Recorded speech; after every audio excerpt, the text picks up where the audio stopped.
এবারে এই সপ্তাহের বিশেষ প্রতিবেদন। ফ্যাসিস্ট হাসিনা সরকার ক্ষমতাকে কুক্ষিগত করতে জোরপূর্বক অপহরণ, গুম ও নির্যাতন নিপীড়নের সংস্কৃতি চালু করেছিল। এই ঘৃণ্য অপরাধ সংগঠনে ব্যবহার করা হয়েছে রাষ্ট্রীয় গোয়েন্দা সংস্থা সহ আইন শৃঙ্খলা বাহিনীকে। হাসিনা সরকারের সর্বোচ্চ পর্যায় থেকে দেয়া হতো গুমের নির্দেশনা। ছাত্র জনতার গণ অভ্যুত্থানে ফ্যাসিস্ট হাসিনা সরকারের পতনের পর আয়নাঘরে বন্দী থাকা গুমের শিকার ব্যক্তিদের বয়ানে বেরিয়ে আসছে লোমহর্ষক গুমের নানা ঘটনা। ভবিষ্যতে এই ধরনের অমানবিক ও ঘৃণ্য অপরাধের হাত থেকে দেশের নাগরিকদের রক্ষায় অন্তর্বর্তী সরকার প্রণয়ন করেছে গুম প্রতিরোধ ও প্রতিকার অধ্যাদেশ। অধ্যাদেশে গুমের অপরাধের বিচারের জন্য সর্বোচ্চ শাস্তি মৃত্যুদণ্ডের বিধান রাখা হয়েছে। আইনজ্ঞরা বলছেন, গুমের মতো ঘৃণ্য মানবতা বিরোধী অপরাধ আর কিছুই হতে পারে না।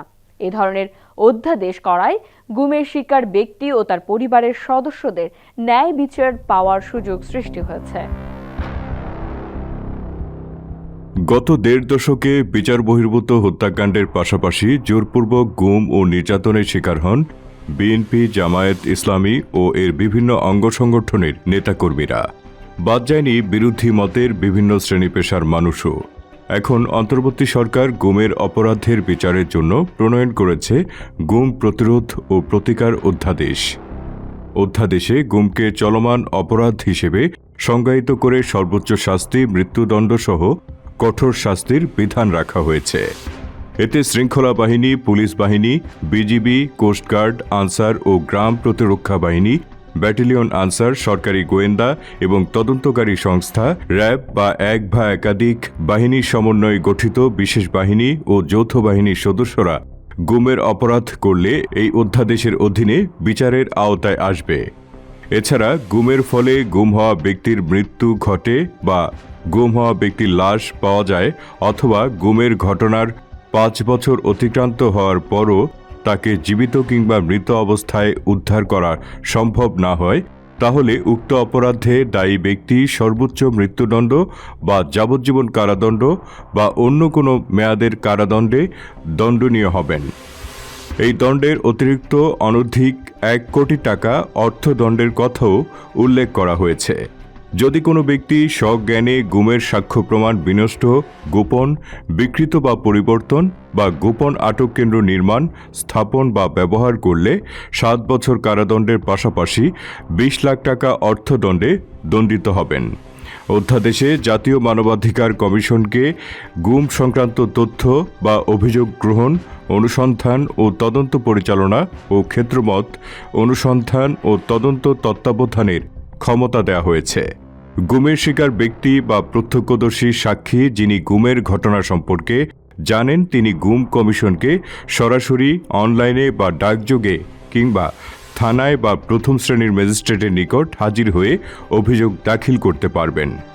গুমের বিচার আন্তর্জাতিক অপরাধ ট্রাইব্যুনালের পাশাপাশি সরকার কর্তৃক গঠিত ট্রাইব্যুনালে এই অপরাধের বিচার হবে। গুমের অপরাধকে আমলযোগ্য, জামিন অযোগ্য ও আপোষ অযোগ্য করা হয়েছে। ট্রাইব্যুনালে দণ্ডিত ব্যক্তি 7 দিনের মধ্যে হাইকোর্টে আপিল করতে পারবেন। বাংলাদেশের অতীতের যে অভিজ্ঞতা, গুমের যে ভয়াবহতা এবং যে একটা পরিবারের পরে একটা মানুষ সারা জীবন জানে না যে তিনি জীবিত আছে কি মারা গেছেন। তার একটা মানুষ কোনো কারণে হত্যার শিকার হলো, তার পরিবার বলতে পারে তিনি হত্যার শিকার হয়েছেন। তো এই যে দীর্ঘ অপেক্ষা, তিনি কিনে আসবেন কি আসবেন না, এই যে একটা মানে রোমহর্ষক যে একটা অপরাধ, এই অপরাধ থেকে আমাদের জাতিকে মুক্তি দেওয়ার জন্য এই আইনটা অত্যন্ত যুগোপযোগী এবং এটা করার জন্য অন্তর্বর্তীকালীন সরকার এবং কে আমি ধন্যবাদ জানাচ্ছি। কারণ আমরা যদি একটা সভ্য সমাজ প্রতিষ্ঠা করতে চাই, যদি আইনের শাসন প্রতিষ্ঠা করতে চাই, তাহলে এই ধরনের অপরাধ নির্মূলের জন্য কিংবা নিবারণের জন্য আমাদের অবশ্যই এগিয়ে আসতে হবে। যে কোনো আইনের প্রয়োগের উপর নির্ভর করে যে আসলে সে আইনের কার্যকারিতা কতটুকু। আমি প্রত্যাশা করব, অতীতে আমরা অনেক আইন হয়তো করেছি, সমস্ত আইনের সঠিক সফল ব্যবহার আমরা দেখি নাই, অনেক ক্ষেত্রে অপব্যবহার দেখেছি। এই আইনটা যেন আবার কোনো কারণে অপব্যবহার না হয় সেটা খেয়াল রাখতে হবে। একই সঙ্গে এই আইনটির মাধ্যমে যেহেতু সর্বোচ্চ মৃত্যুদণ্ডের পর্যন্ত বিধান রাখা হয়েছে, সুতরাং বিচারক, যারা তদন্তকারী সংস্থা কিংবা মানবাধিকার কমিশন, যারাই এই প্রক্রিয়ার সঙ্গে সম্পৃক্ত থাকবেন, এমনকি অভিযোগকারী, এমনকি যিনি অভিযুক্ত, তারা যেন তার অধিকার জন্য সুনিশ্চিত হয় সেটা দেখতে হবে। কেউ যেন কোনো কারণে আইনের জন্য অপব্যবহার করতে না পারে, মিথ্যা মামলা না করে। মিথ্যা মামলা করলেও একই রকম শাস্তির আওতায় তাকে আনতে হবে। সুতরাং একটা অ্যাবিউজ যদি কেউ না করে, এই আইনটার জন্য অপব্যবহার না করে, সেদিকে সজাগ রাখতে হবে প্রথম দিক থেকে।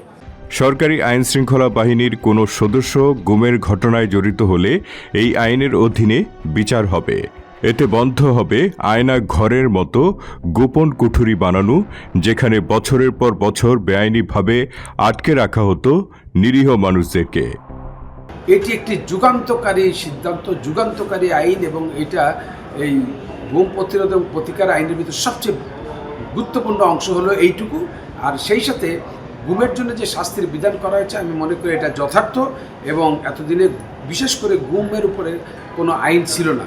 এর আগে আমাদের প্যানেল করে আইন ছিল যেটা অপহরণের মামলা করতো, অপহরণ করে রেখে দিত, খুঁজে পাওয়া যেত না। কিন্তু সেইটার বাইরে নতুন করে প্রতিটি ক্ষেত্রে মানে ডেফিনেশন দিয়ে, মানে সংজ্ঞায়িত করে প্রতিটি অপরাধের সংজ্ঞা এবং এই যারা গুমের সাথে জড়িত থাকতে পারে তাদের সংখ্যা, পুলিশ বাহিনী, আইন শৃঙ্খলা বাহিনী, তাদের প্রত্যেকে এটার ভিতরে সংজ্ঞায়িত করা হয়েছে। কাজেই এখন আর কারো এর থেকে মুক্তি পাওয়ার কোনো সুযোগ নাই। যে কোনো সংস্থা যদি এই অন্যায় করে তাহলে সে বিচারের আওতায় আসবে। এবং কেউ যদি গুম করার জন্য গোপন কুঠুরি, যেটা আমরা দেখেছি গত সরকারের আমলে গোপন বন্দিশালা যেটা করা হয়েছিল, গুম করে রাখা, কেউ জানতো না, নিঘুম একেবারে অন্ধকার ঘরের মানুষকে 7-8 বছর পর্যন্ত আটকে রাখা হয়েছে, এইটা আর করার সুযোগ পাবে না। কারণ এটা যদি করা হয় সেটাও একটা গুম ঘর করুক, কাউকে রাখুক বা না রাখুক, গুম ঘর করলেও একটা অপরাধ হবে, যেটা একেবারেই গোপন একটা কুঠুরি, পাবলিকের যাওয়ার অ্যাক্সেস নাই বা নিকটাত্মীয়তার যাওয়ার সাধারণ প্রবেশের সুযোগ নাই। সেই সমস্ত যদি কেউ কুঠুরি বা ঘর বা এরকম গুম ঘর করে থাকে তারও শাস্তির বিধান করা হয়েছে। সব কিছু হলে আমি বলবো এটি একটি চমৎকার আইন এবং এটা যুগোপযোগী আইন, এবং এই বর্তমান সরকার এটা একটি অত্যন্ত ভালো কাজ করেছে। ইন্টারন্যাশনাল ক্রাইমস ট্রাইব্যুনালস অ্যাক্ট 1973 এ সংশোধনী এনে এই আইনে জোরপূর্বক গুমের অপরাধের বিচারের বিষয়টি অন্তর্ভুক্ত করে অন্তর্বর্তী সরকার। এই সংশোধনীর আওতায় ক্ষমতাচ্যুত প্রধানমন্ত্রী শেখ হাসিনা সহ 28 জনের বিরুদ্ধে গুমের 2টি মামলার বিচার চলছে আন্তর্জাতিক অপরাধ ট্রাইব্যুনালে। গুম প্রতিরোধ ও প্রতিকার অধ্যাদেশ করায় এই আইনেও বিচারের সুযোগ সৃষ্টি হল। এই অধ্যাদেশে গুম হওয়া ব্যক্তির দায় পরিশোধ এবং তার পরিবারের সদস্যদের ভরণ পোষণের জন্য তার সম্পত্তি থেকে যৌক্তিক ব্যয় নির্বাহের অনুমতি প্রদানের ক্ষমতা ট্রাইব্যুনালকে দেওয়া হয়েছে। এটা এই অধ্যাদেশের উল্লেখযোগ্য দিক বলেও মনে করেন আইনজ্ঞরা।